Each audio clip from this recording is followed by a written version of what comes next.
Every movement begins the same way. Not with violence, not with laws, not with armies, but with a story. A story about who we are, a story about who they are, and a story about what has been taken. Cinema has warned us about this for more than a century. Not loudly, not directly, but persistently. Because films understand something politics often pretends not to. People don't follow ideas, they follow meaning. They follow symbols, they follow emotion. They follow narratives that make their pain feel justified. Now, we're not asking whether movements are right or wrong. We're asking something more uncomfortable. How are movements made? And why do they keep following the same script?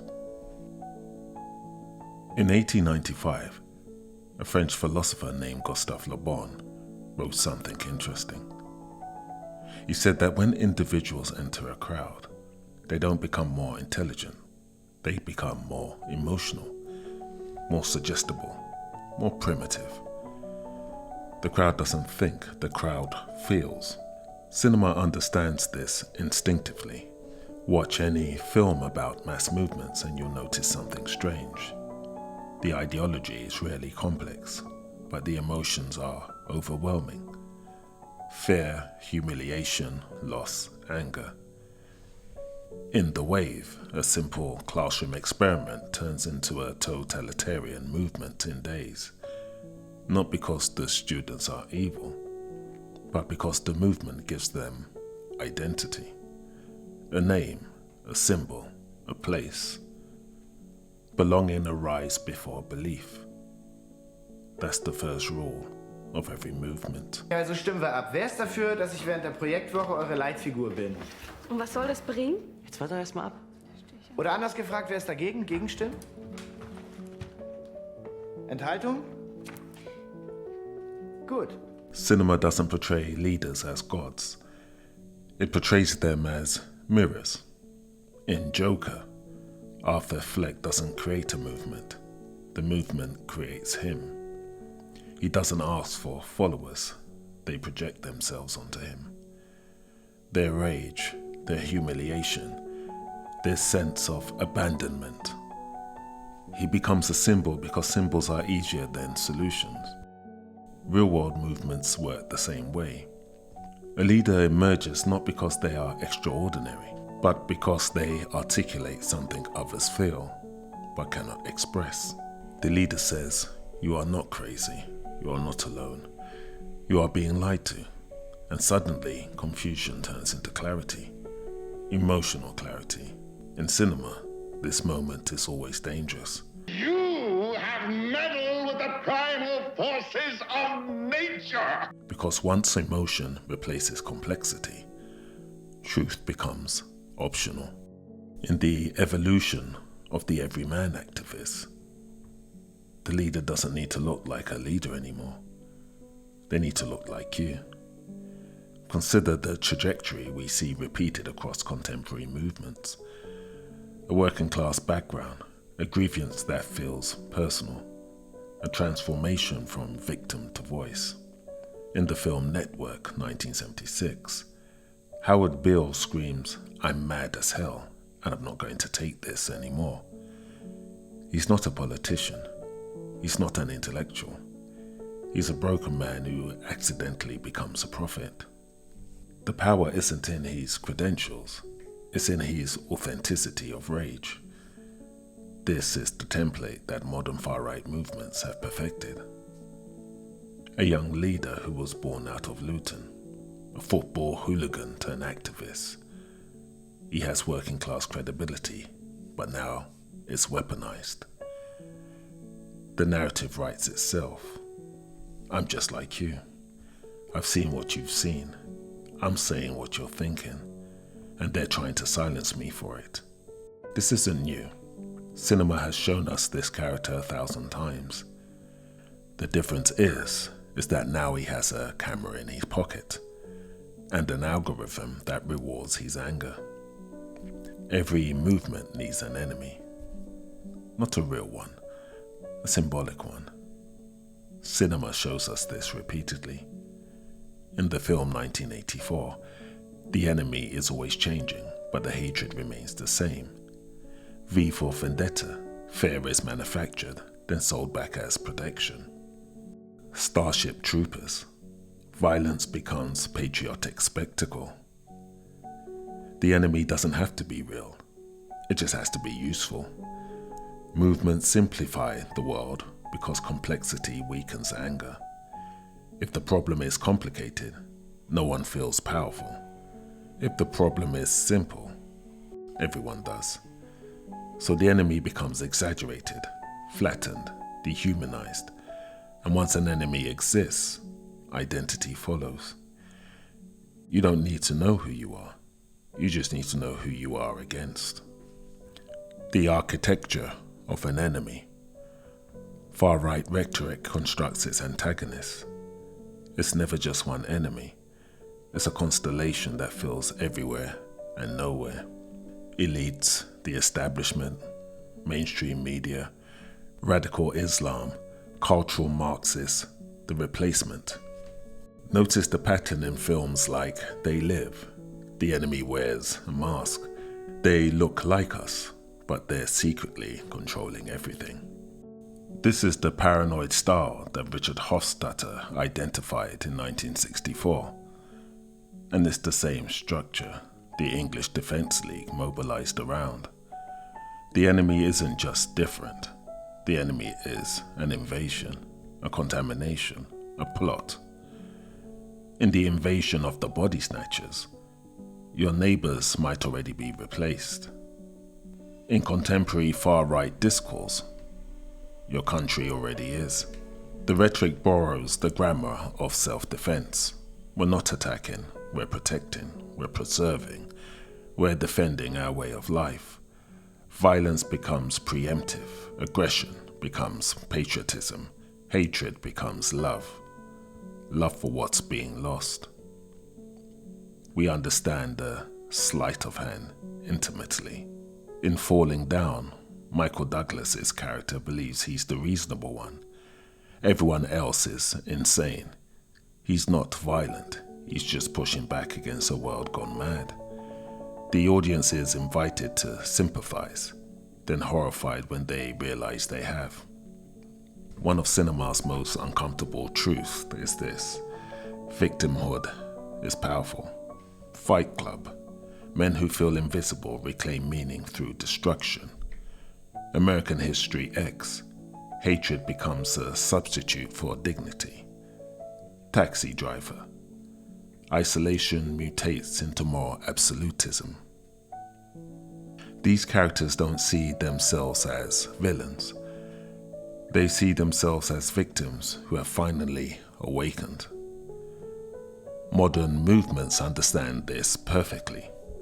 They don't sell dominance, they sell grievance. They don't say we want power, they say we have been wronged. And grievance doesn't require evidence, it requires repetition. The grievance of architecture is like this. Step 1. Identify a demographic shift. Immigration statistics, birth rates, census data. Present it not as change, but as conspiracy. Step 2. Attach it to the personal experience. Look at your town. Look at your school. Look what they have taken from you. Step 3. Frame silence as complicity. They won't let you talk about this. They call you racist for noticing. They want you to accept your own erasure. This is the narrative structure far-right movements have deployed in the UK for over a decade. It kind of borrows from the Matrix. I'm offering you the red pill. The truth they don't want you to know. Will you take it? The seduction isn't in the facts. It's in the feeling of forbidden knowledge. You're not joining a hate group. You're waking up. It is this precise manipulation in A Clockwork Orange. The victim and the victimizer swap positions so seamlessly that morality becomes theater. Cinema knows that power is visual. Uniforms, symbols, chants, flags, gestures. In the triumph of the will, the danger isn't the ideology, it's the beauty, the symmetry, the spectacle, the illusion of the inevitability. People don't fall for fascism because it's logical. They fall because it looks strong.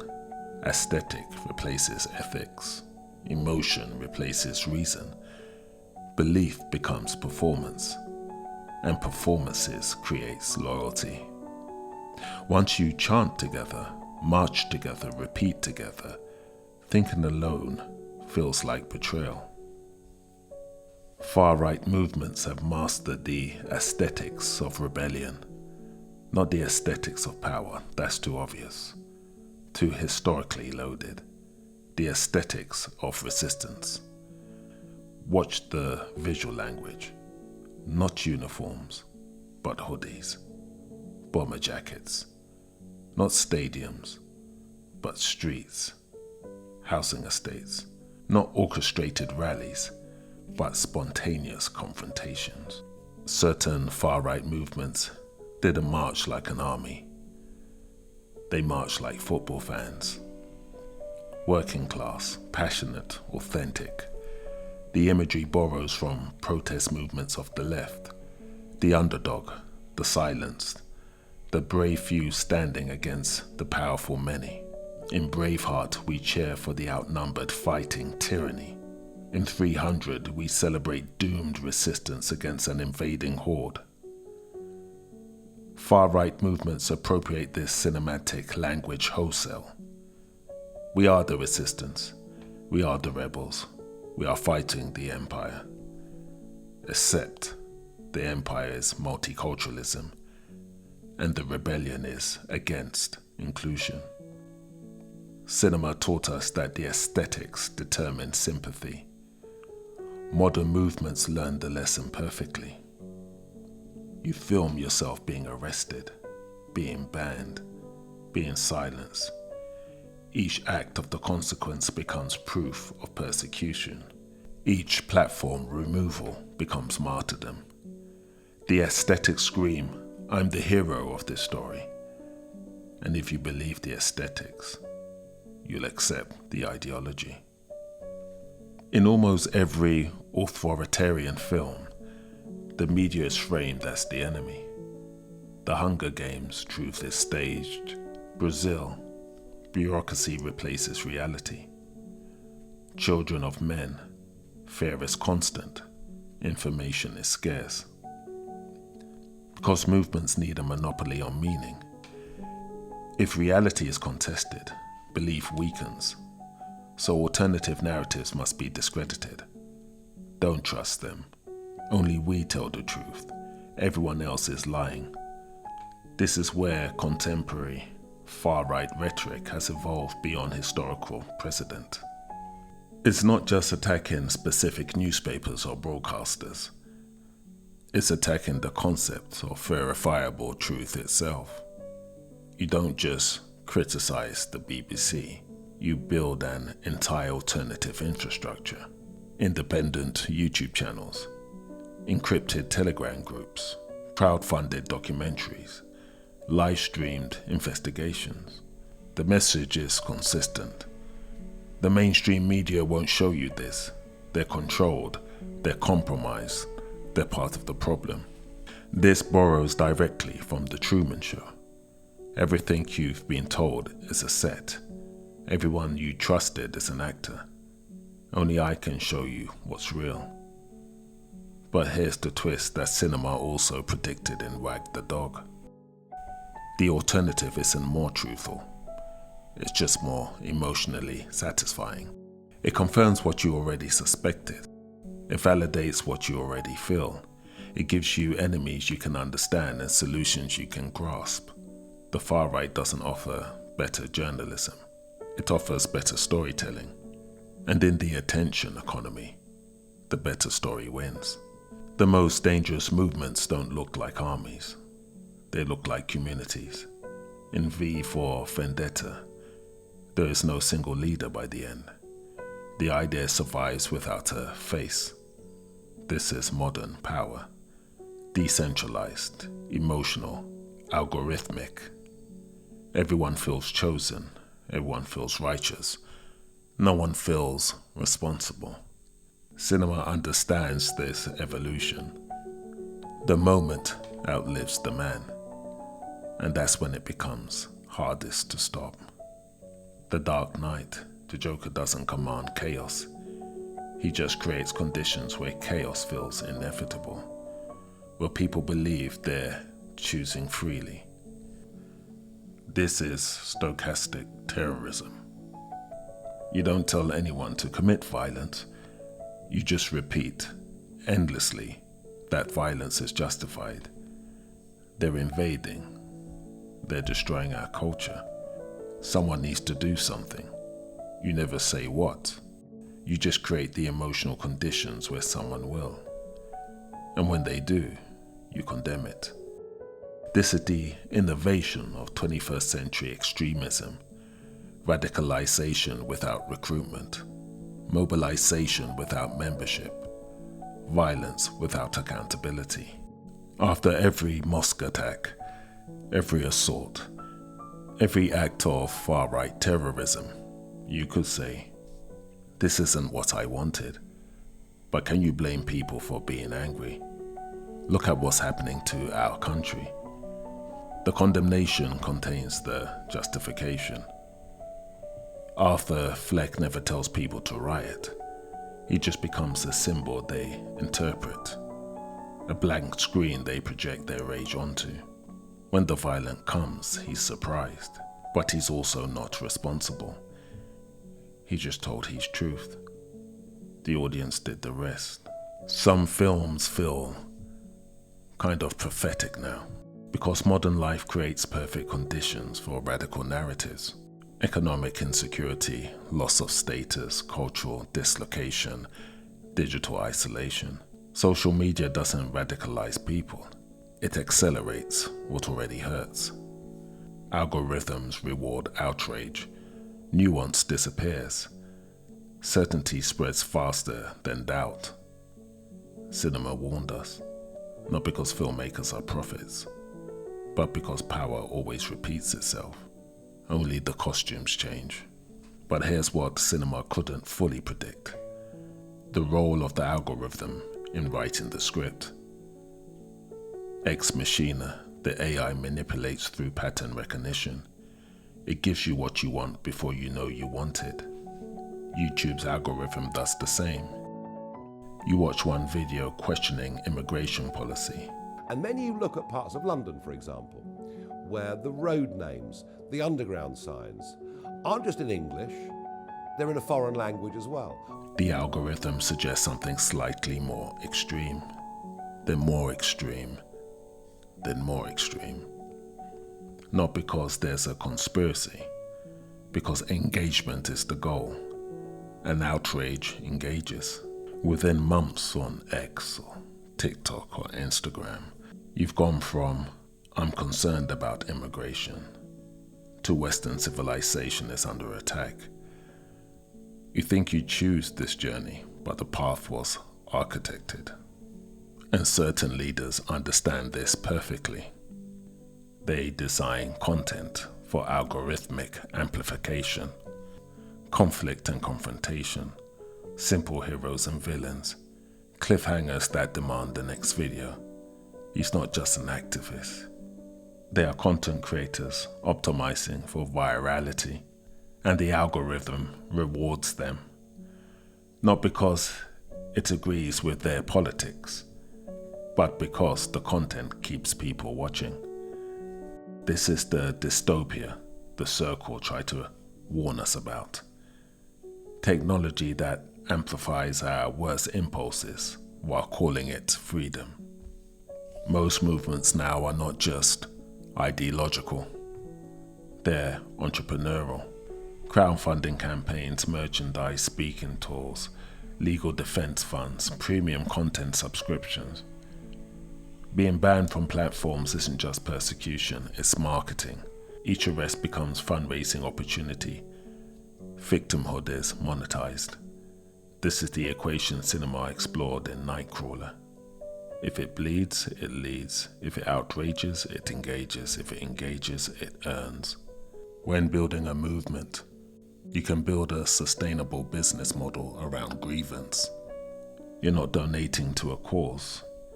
You're subscribing to an identity. You are buying belonging.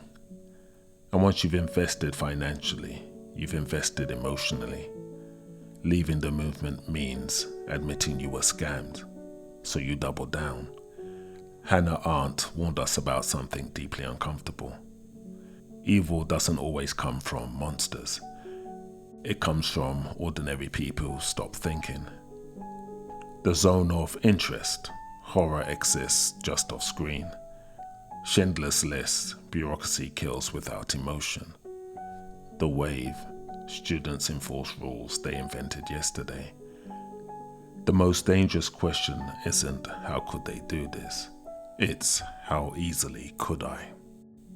Here's the truth cinema forces us to confront. Most people in extremist movements are ordinary. They're not psychopaths, they're not monsters. They're people who found community when they felt alone. In American History X, Derek Vineyard is intelligent, charismatic, articulate. He's also drowning. His father was killed. His neighborhood is changing. He's angry and no one would validate that anger, except the neo-Nazis. They recruit him with understanding. Your anger is righteous. Your fear is valid. We see you. This is how your far-right group could grow. Not through manifestos, through football culture, through pub conversation, through the feeling that someone finally understood, the frustration. The radicalization pathway isn't, I hate Muslims. It's, my town has changed. I don't recognize it anymore. No one cares what people like me think. Except these people. They get it. They're doing something. Maybe I should too. Each step feels like clarity. Until you're marching with people throwing Nazi salutes and you're telling yourself you're not one of them. You're just concerned about immigration. This is what compliance taught us. Good people will do terrible things if the authority structure makes it feel normal. The far right doesn't need to convert people to Nazism. It just needs to make the first 3 steps feel reasonable. The rest follows through social pressure and escalating commitment. Cinema rarely shows this part. Families left behind. But perhaps it's the most devastating. The brainwashing of my dad. The alt-right playbook. These documentaries show the other side. Partners who don't recognize their spouses anymore. Parents who can't talk to their children. Friends who watch someone they love disappear into rage. Radicalization doesn't change the individual. It devastates relationships. Because once you are certain you have woken up and everyone you love is still asleep, those relationships become impossible. You can't just agree to disagree about whether people deserve human rights. So families fracture and the movement becomes the new family, which makes it even harder to leave. This is the cycle the master depicted. The cult fills the void it creates. And what comes after the life cycle of movements? Well, they collapse. Always. Not because good defeats them, but because they consume themselves. Lord of the Flies, the society built on violence eventually turns on itself. In Animal Farm, the revolutionaries become indistinguishable from the tyrants. Movements built on hatred are inherently unstable. If you look at a case study of one far-right individual, from street movement to political aspiration, to imprisonment, to exile, to come back to imprisonment again, each cycle smaller than the last, each iteration more desperate. Because movements built on outrage require escalation. Yesterday's shock becomes today's baseline. You have to go further, say more, do more, until you either burn out or cross the line. And here's the uncomfortable truth cinema also shows us. When movements collapse, they don't disappear. They metastasize. In Inglourious Bastards, the Nazi gets a swastika carved into his forehead, so you can never take off that uniform. The people radicalized by these movements don't suddenly de-radicalize when the leader falls. Well, some do, but many don't. They go underground, they find new leaders, they pass the trauma and the hatred to their children. The movement morphs, the brand changes, the hatred persists. This is the warning in The Handmaid's Tale. The seeds of fascism don't die. They wait for the next crisis, the next grievance, the next charismatic voice to articulate the ancient hatred in contemporary language. So if cinema has been warning us for a century, knowing the pattern doesn't mean you're immune. Because radicalization doesn't target your logic, it targets your pain. And everyone has pain. Cinema can show us the pattern. It can warn us about the manipulation. It can reveal the playbook. But it can't make someone feel less alone. It can't restore lost status. It can't give us meaning to people who feel meaningless. That's the work movements do. The dangerous ones and the beautiful ones. And there's the comfortable question. If we understand how radicalization works, why haven't we built better alternatives? Where's the movement that offers belonging without enemies, identity without hatred, purpose without violence, meaning without conspiracy? These exist, they're just quieter, less viral, less algorithmically optimal. Community gardens don't trend like street confrontations. Mutual aid doesn't get the same engagement as outrage. Nuance doesn't travel like certainty. This is the asymmetry cinema keeps depicting. In The Dark Knight, Batman's one rule is not to kill. The Joker has no rules. Guess who has more options? Countering extremism requires patience, complexity, relationship building. Spreading extremism requires anger, simplicity, algorithmic amplification. The game is rigged, not by conspiracy, by the fundamental structure of human psychology and digital architecture. The right-wing movements in the UK didn't invent anti-Muslim hatred. They didn't invent white nationalism. They didn't invent the far-right extremism. The question is, what stories are we telling? And who benefits from them? What stories help people process pain without creating enemies? What stories offer belonging without requiring hatred? What stories create meaning without demanding violence? Because if stories can build armies, they can also dismantle them. But only if we're willing to look past the spectacle and sit with the discomfort of complexity. And only if we're willing to offer connection to people whose loneliness makes them vulnerable. Only if we're willing to compete, not with outrage, but with genuine community, genuine meaning, genuine hope. Cinema can't do that work. They only can show us the stakes. And the rest is up to us.